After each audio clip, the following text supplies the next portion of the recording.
हमारी आज की कविता है समाज को लेकर के। समाज में जिस तरह से सत्ता के द्वारा समाज को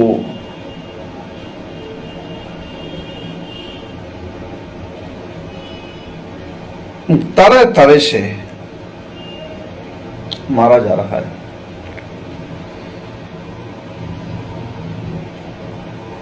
बहुत सारे हथियारों का इस्तेमाल हो रहा है।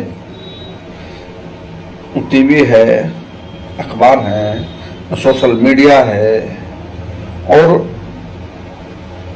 सरकार के पीछे का जो एक बड़ा संगठन है, आरएसएस जैसा संगठन है, उसका बहुत विशाल जो फैलाव है, वो हर गली मोहल्ले में उनके लोग हैं और उन्होंने समाज को जिस तरह से बांध के रखा हुआ है,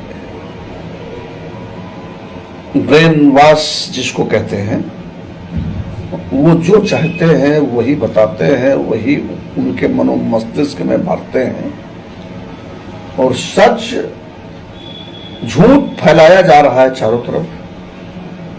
नफरत ही नफरत है, झूठ ही झूठ है, भूख ही भूख है, बेरोजगारी ही बेरोजगारी है, हर तरफ महंगाई ही महंगाई है। मतलब हर चीज अपने चरम पर पहुंच चुकी है। बावजूद इसके हमारे देश का कोई नागरिक, कोई आदमी, कोई भी जिम्मेदार व्यक्ति बोलने को तैयार नहीं है।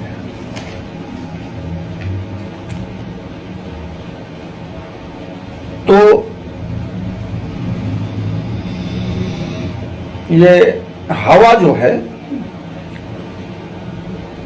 नफरत का जो जहर पूरे समाज में फैलाया गया है, डर का एक माहौल बनाया गया है, फिर भी हमारे देश का इतनी उठापटक है कि अगर इसको ऐसे कहें कि हमारा असली भारत समाप्त हो चुका है, नष्ट हो चुका है।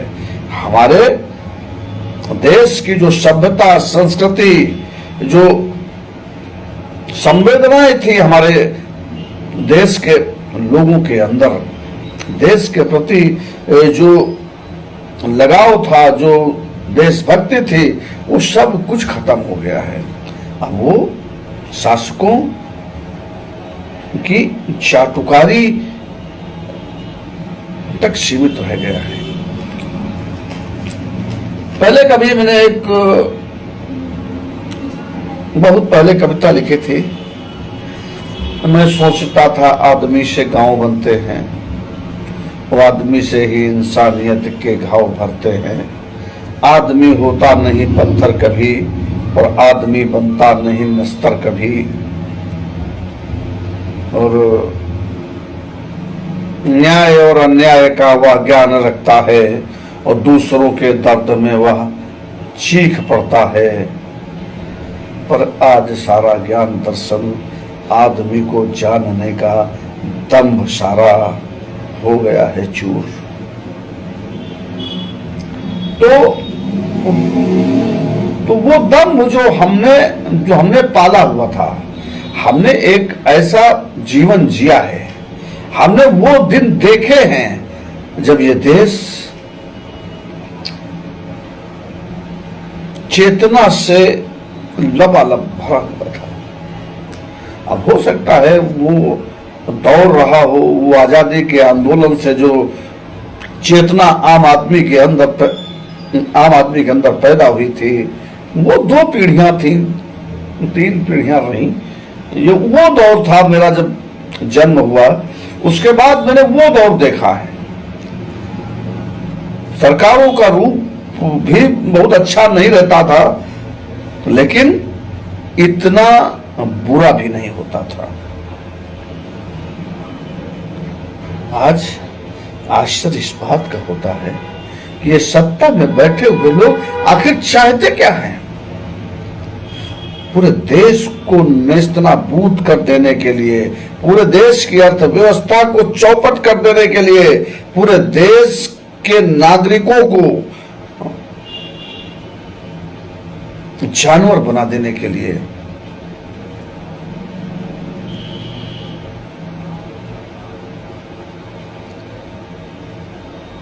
जो काम कर रहे हैं, आखिर उनका मकसद क्या है।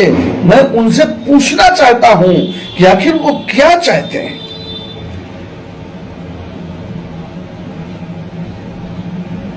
क्या उद्देश्य हो सकता है। देश की सारी संपत्तियों को इकट्ठा कर लेना चाहते हैं, सत्ता में हमेशा के लिए बने रहना चाहते हैं। लेकिन दुनिया में कभी कोई ऐसा हुआ है कि जो हमेशा सत्ता में बना रहा हो।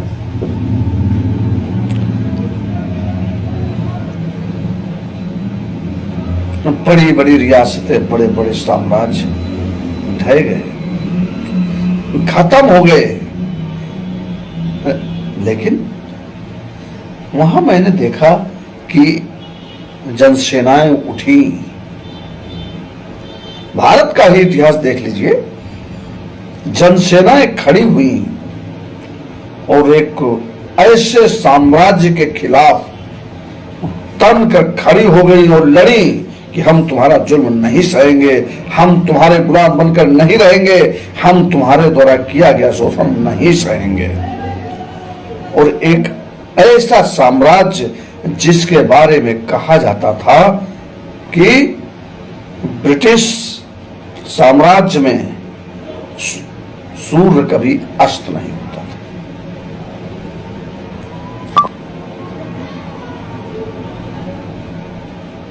उस साम्राज्य से इस देश के लोग टकरा गए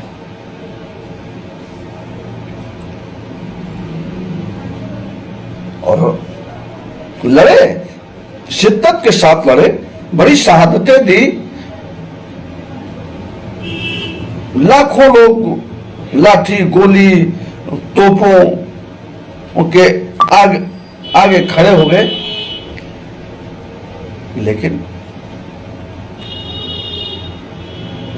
जान दे दी।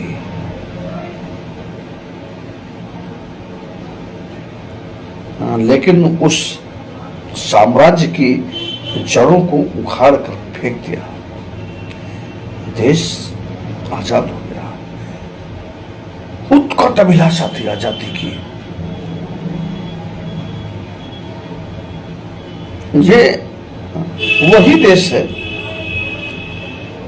वही माटी है, वही आबो हवा है,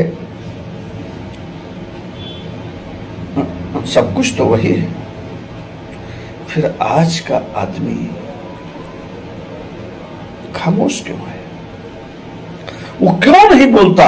वो क्यों नहीं लड़ना चाहता? अपने हकों हकूक के लिए, अपने शोषण के खिलाफ क्यों नहीं खड़ा होता?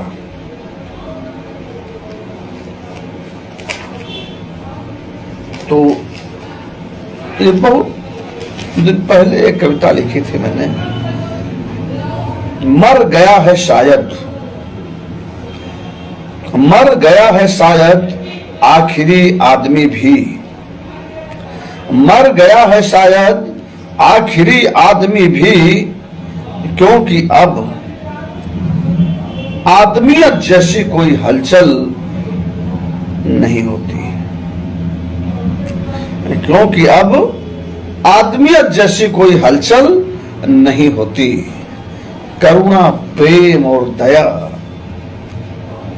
अब कहीं नजर नहीं आते। करुणा प्रेम और दया अब कहीं नजर नहीं आते। किसी के कत्ल का दृश्य, किसी के कत्ल का दृश्य देखकर अब लोग नहीं चीखते।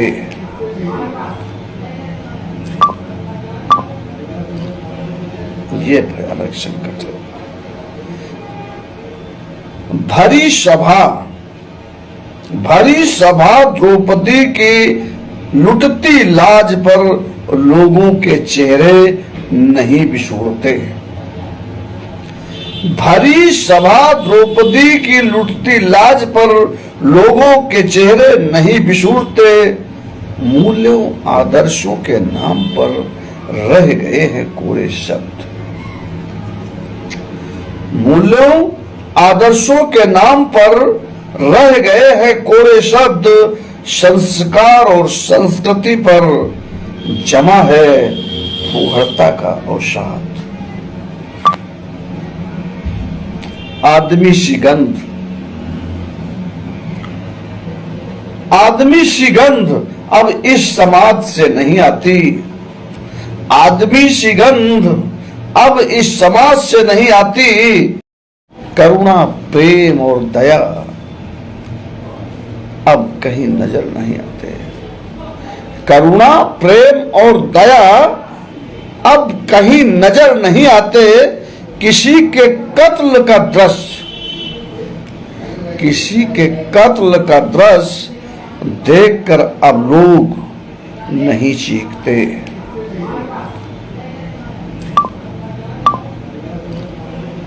ये भयानक संकट है।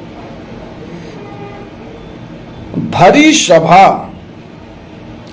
सभा द्रौपदी की लुटती लाज पर लोगों के चेहरे नहीं बिछोड़ते। भरी सभा द्रौपदी की लुटती लाज पर लोगों के चेहरे नहीं बिछोड़ते। मूल्यों आदर्शों के नाम पर रह गए हैं कोरे शब्द। मूल्यों आदर्शों के नाम पर रह गए हैं कोरे शब्द। संस्कार और संस्कृति पर जमा है फूहड़ता का अवसाद। आदमी सी गंध, आदमी सी गंध अब इस समाज से नहीं आती। आदमी सी गंध अब इस समाज से नहीं आती। आदमी सी गंध अब इस समूचे समाज से नहीं आती।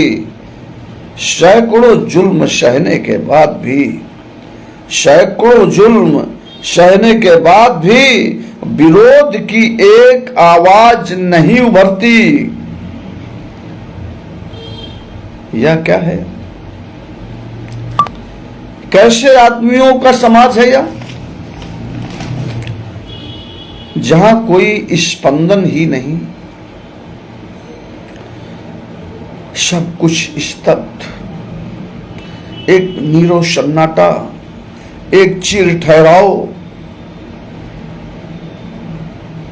जहां कोई स्पंदन ही नहीं, सब कुछ स्तब्ध, एक नीरव सन्नाटा, एक चिर ठहराव, कभी न खत्म होने वाला।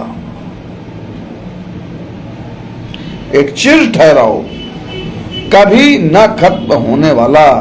संवेदनहीन गतिहीन हो गया समाज।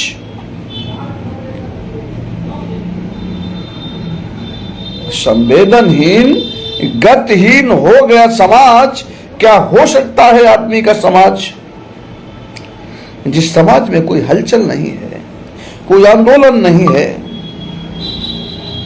कोई दर्द से भी चीखता हुआ नहीं दिखाई पड़ता।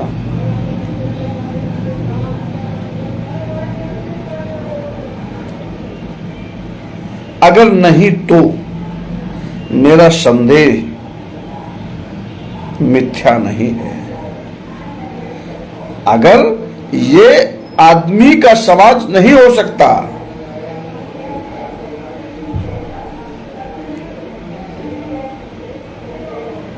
जहां कोई स्पंदन, कोई हलचल, कोई आंदोलन नहीं हो, सब कुछ स्तब्ध और एक नीरव सन्नाटे में लिपटा हो, अगर ये आदमी का समाज है तो मेरा मानना जो है कि आखिरी आदमी भी अब जीवित नहीं है। आखिरी आदमी भी अब जीवित नहीं है। ये मरे हुए लोगों का समाज है।